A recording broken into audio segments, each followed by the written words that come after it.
infrastructure gap must be bridged. We need this electricity. A few years ago, we are all Ugandans, most of us. There are few foreigners. We are not novices to this country. A few years ago, I couldn't finish this speech before power has gone off like 3 times. Or when the generator is not getting noise out there. Now we take for granted those because we have invested in there. The road infrastructure, building the two dams,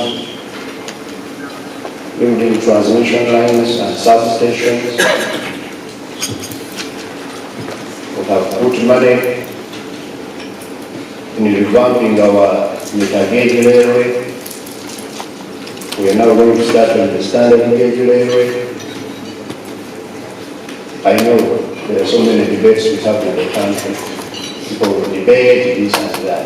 But you know, a landlocked country like Uganda has no chance of actually transforming its economy without a functional railway line. To ferry this cargo at competitive rates. Because we talk of export, we want to export. How do we export when we don't? So these are the things, some of the things we are going at. Therefore, the fiscal consolidation agenda going forward, you can summarize it in about 3 things and 1 major outcome. We are working as government to mobilize more revenue. Please support us to ensure that we get more revenue. We are among those countries in the world with the lowest tax revenue effort. We want to improve that. We are reducing on the pace at which we have been borrowed, particularly non-concessional debt. We are reducing that pace. Number 3, we are reducing government expenditure by rationalizing it to ensure that it is contained within those areas that are productive. And the outcome of these 3 would want to see resources going mainly into supporting growth, wealth creation, and socio-economic transformation by getting more Ugandans engaged into economic activities. A number of targeted government initiatives are ongoing. Some of them are quite transformational. We just need to work on the discipline of implementation. The parish development model, which is a multi-sectoral strategy aimed at reaching all Ugandan households who are still in subsistence economy. This, anyone who's serious about development, about transformation of Uganda, please. The only thing you can contribute is how best can it be implemented, not whether. We need all Ugandans to get involved in the money. In the medium term, our growth will be driven primarily by activities in the oil and gas sector, which has already taken off in terms of preparation for the first oil a couple of years from now. We shall have oil here. Those who come from the Albertine region there, from Europe, you know the beehive of activities there. We would want to avoid repeating the past delays, those delays we had, and the first oil is coming. We project that real GDP will increase to over 7% at the start of the commercial oil production going forward. And as you know, we have been exploiting this resource very cautiously. We have put in place all the necessary legal regulatory frameworks to ensure that we continue with this spirit of caution. Uganda has managed to remain robust and sustainable, mainly because historically, from around the early 90s, we've had a very sober macroeconomic environment. Stable, well thought out. So I can say we have already avoided that disease because of the caution that our leaders have taken. On the tax revenue front, we are currently implementing our flagship domestic revenue mobilization strategy, aiming at those new taxes and tax rates used to fall perhaps on the same taxpayer. Today, our strategy is to enforce compliance. So when you hear people these days talking about, oh, URAs killing us, those people don't want to be compliant. Only compliance. We tax what is due for government, not new taxes. And this will give us that target we have talked about. So, ladies and gentlemen, all of these measures I'm talking about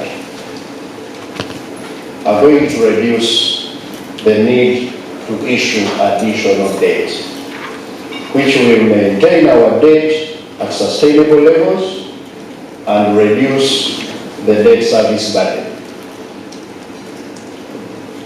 As the presenter will show you, we don't have much concern about the debt to GDP ratios. Those ones are going to decline.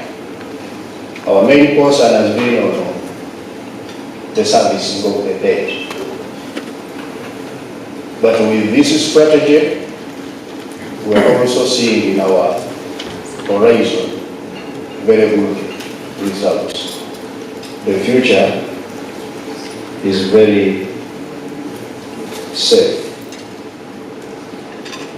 We will continue, however, to issue some concessional debt, especially as we finance critical projects for Uganda's economic transformation, particularly in transport and energy sectors, as well as in the agricultural sector, irrigation. We want to ensure that we actually take now irrigation to the farmers. And you know our median farmer in Uganda is a smallholder farmer. How do we get these small solar-powered irrigation systems to the farm, as well as also our oil and gas?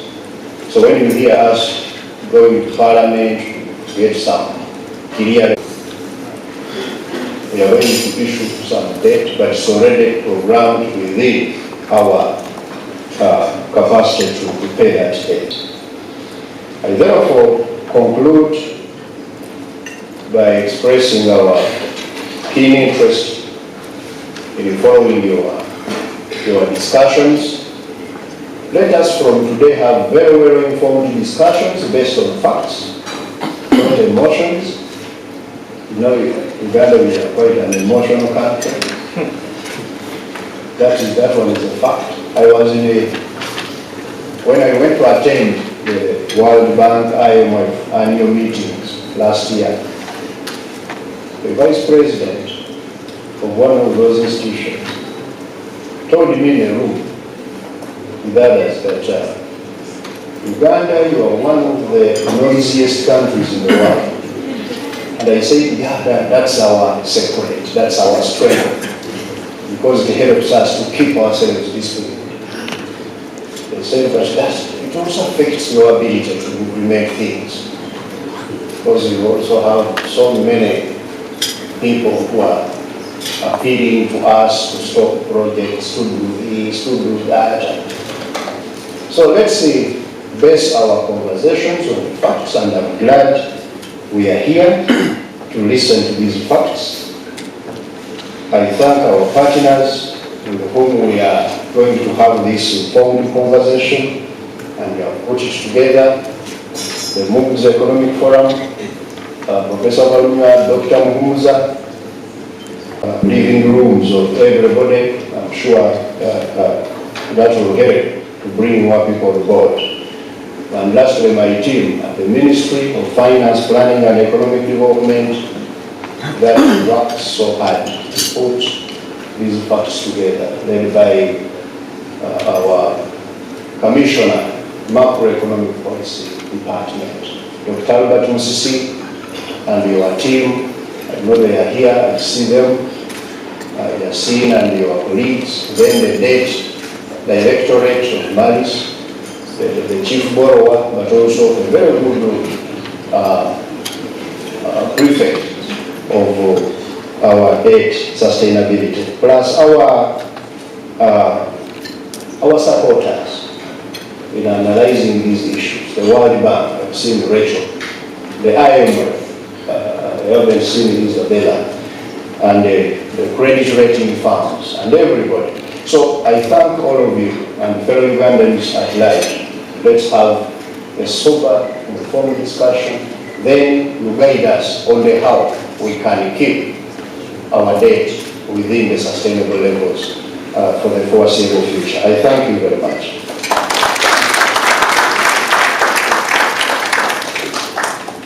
Thank you very much, PSST, for those reassuring facts and words.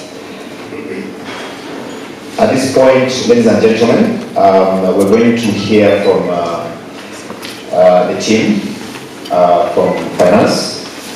They're going to be presenting to us what the PSST has really been highlighting in detail, so we get the full context. And the port of observe. My name is Yasin Mayanja, and this morning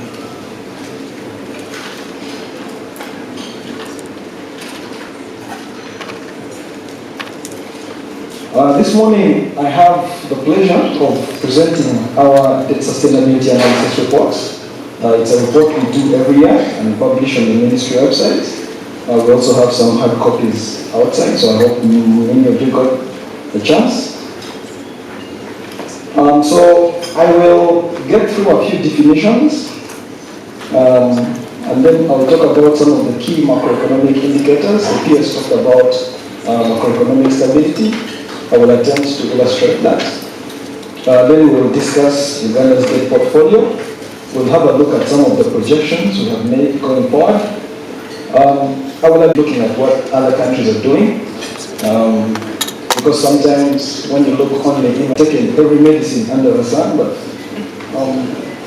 so we look at a few key issues when we analyze debt. First, we look at solvency, but then we also look at liquidity. So I see a few bankers in the room, and I see many accountants. They will understand these issues a lot better than us, the economists. But solvency is more of a longer term concept, and it's about your future incomes being able to meet your future expenditures and also pay off your current debt in a very simplified way. And liquidity is more of a near term concept, and it looks more at availability of liquid assets to actually meet your obligations as they mature. So in the analysis that we do, we have indicators that look at solvency, and we also have others that look at liquidity. Clever people, the professors, have illustrated that if a country has a stable and declining debt to GDP ratio, then that is actually to ensure that that country is solvent. Of course, a liquidity crisis can quickly translate into a solvency crisis. Those of you who have been following the story of the SVB Bank in the US will know this. They were quite solvent, but they got some liquidity challenges, which quickly made them insolvent. So we have to carefully monitor some of these indicators. I will also talk quite a bit about the issue of debt distress. The PS mentioned that we moved from low to moderate risk of debt distress, so I will talk a bit about that. But what is debt distress? That is when a country actually fails to pay off its debts and it is in payment arrears. We've seen a few countries across the region face such challenges, not as diplomatic as the peers, so I will actually mention one or two of them as I go along. Also, we see distress when a country is facing emergency negotiations with its creditors to actually restructure the debt, most commonly to extend the payment period because that country is unable to actually meet its obligations.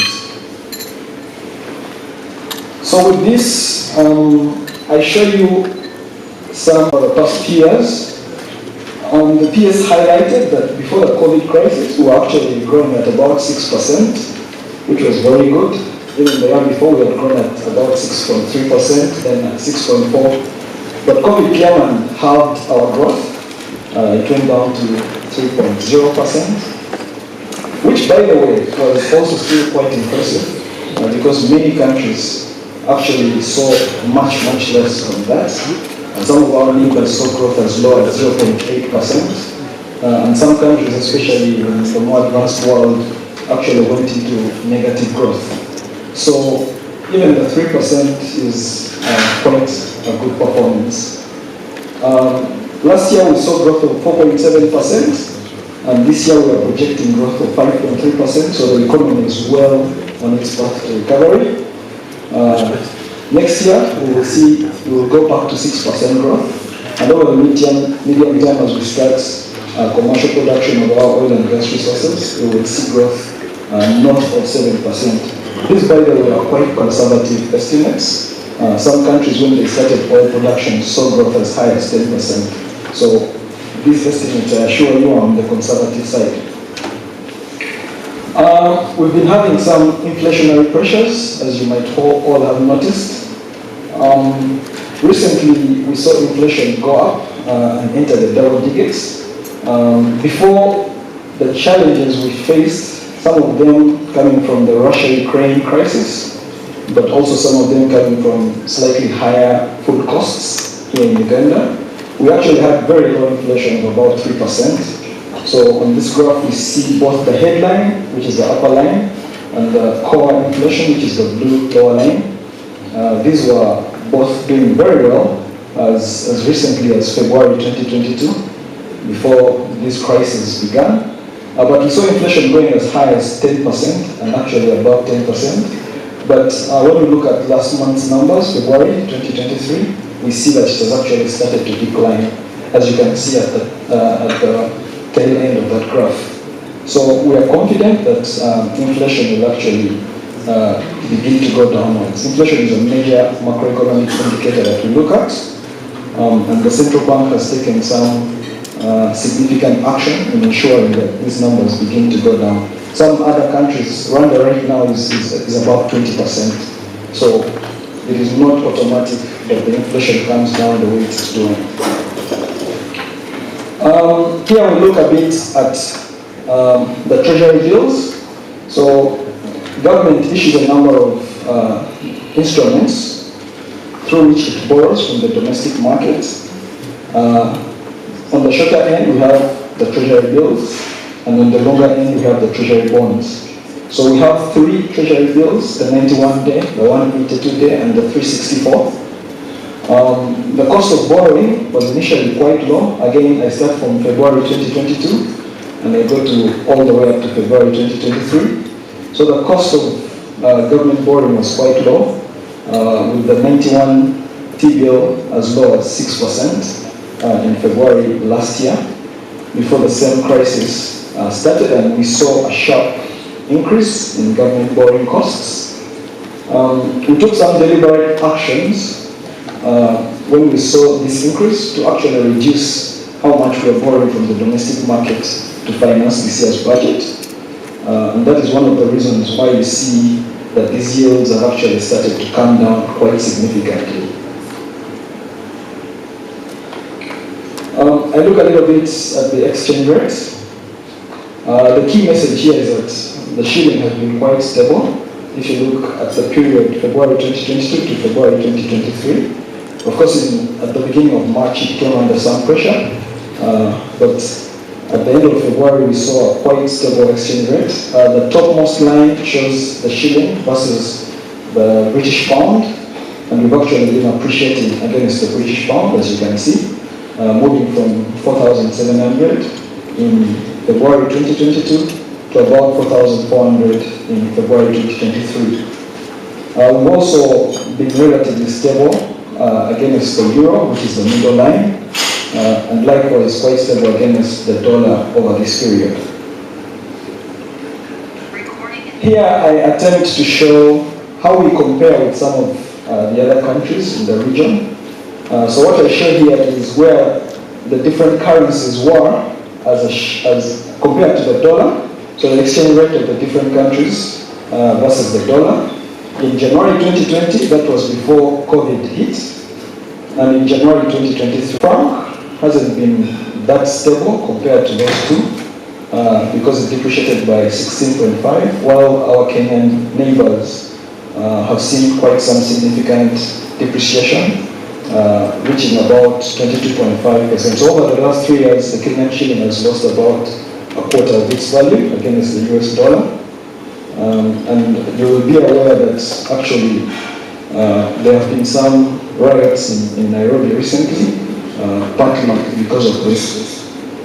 So the stability of the shilling is a major indicator that we follow, because it also provides a lot of confidence amongst external players to actually do business with us. If your shilling is bouncing around too much, or if it is really depreciating, then some of those external players will not be as confident coming to deal with you. So I show here the exports of goods and services. So we have some numbers on exports of goods, and we also have numbers on goods and services. So this is a combination of both goods and services. And you can clearly see that around 18-19, before the COVID crisis, our exports were growing and had increased to $6.2 trillion dollars. No, billion dollars. These are hundreds of millions of US dollars. So that's $6.2 billion. But when COVID came, they declined quite significantly to 5.3 billion USD. They have started to pick up, although there is some bit of volatility. But last year we saw, in 2020-21, we saw a pickup to 6.7, although it has gone down a bit. But the key message here is that our exports remain quite robust, and government is indeed putting in place measures to actually further increase this particular indicator. So we now look at remittances. So remittances, this is money that is sent from Ugandans abroad to come to Uganda, to their family members usually. So I'm showing all these external indicators, because we need foreign exchange as a country for a number of reasons, including to finance our foreign debt, to pay it off. So it is very important that we have strong forex inflows. Professor Balema touched upon this a little bit in his opening remarks. So this is why I'm actually showing some of these foreign inflows. So the remittances are quite good. And before COVID, it stood at above $1.3 billion. Clearly, during the COVID period, they have come down a little bit, but they're still quite strong and are still above $1 billion, which is a significant amount. FDI, foreign direct investment, also peaked just before the COVID crisis at 1.2. The COVID affected it, especially since the countries that for example, they went below $1 billion in 1920 and 2021 at the peak of the COVID crisis. But we are seeing now a recovery. As of last year, again reaching $1.2 billion. Partly, in fact, largely driven by investments in the oil and gas sector, which again the peers talked about. Finally, on these charts, I will show you the tourism. Tourism inflows have picked up quite significantly, reaching 1.5 billion just before the COVID crisis came up. And clearly, when COVID came, you can see there was a significant drop, which is expected. A lot of borders were shut. A lot of people were not moving, so there was a significant drop in tourism, reaching just about 700 in 2020-21. But as you can see, we are now recovering. We are well on the way on the road to recovery, and we are nearly at $1 billion again. So these are a number of indicators that show how much forex is actually flowing into the country. And it is fair to say that our forex inflows are quite robust, even in the face of quite significant external shocks. This slide shows you the debt portfolio. So we look at domestic debt, external total debt, and the debt to GDP. So in billions of US dollars, our domestic debt increased from June 2021 from 7.1 billion USD to about 8.16 in June 2022.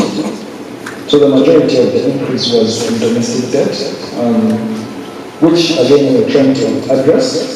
The external debt increased only slightly from about 12.4 to 12.8. So that's about $400 million, which is a lot less than what we have seen in previous years. So there's been years when we've seen numbers as high as $1 billion increase in external debt.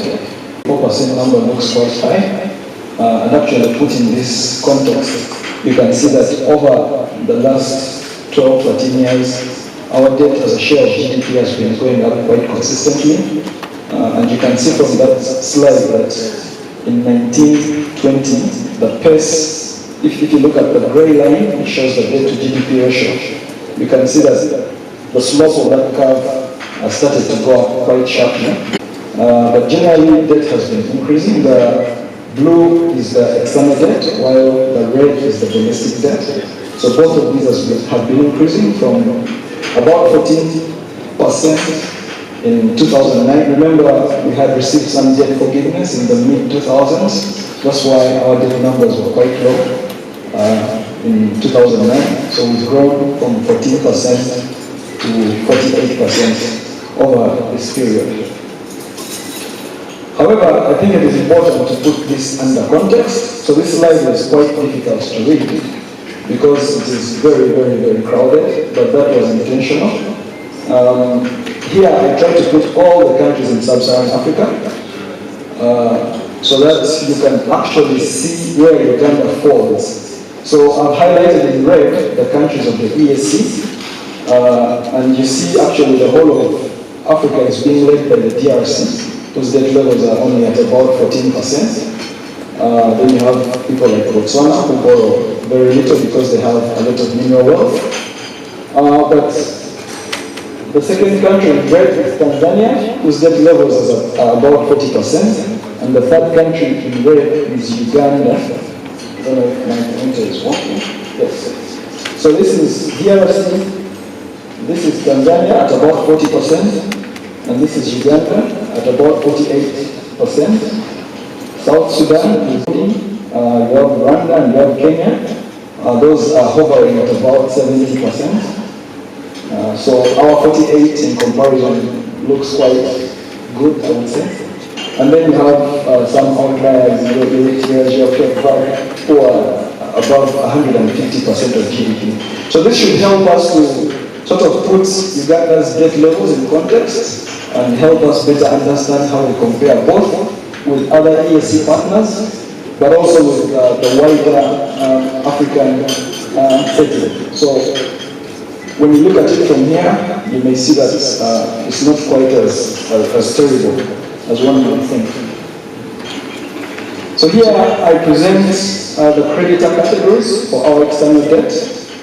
So we borrow from a number of external partners. They are classified into multilateral, bilateral, and commercial. Typically, the costs, actually, the level of how expensive the debt is goes up as you go down that slide. So the multilaterals are typically the cheapest, and the bilaterals somewhere in the middle, and the commercial, that is the expensive stuff.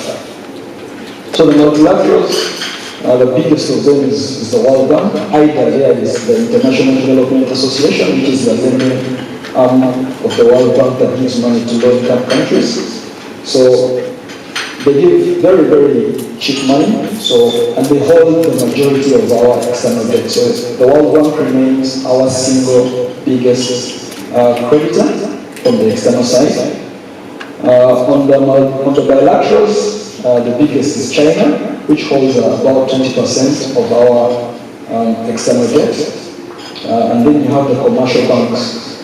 The debt held by the commercial banks was quite small. Actually, before 16-17, it was zero. But over the last few years, it has grown. Again, this happened during the COVID period. You see it moved from about 1.8 billion mobilization, as the PS elaborated,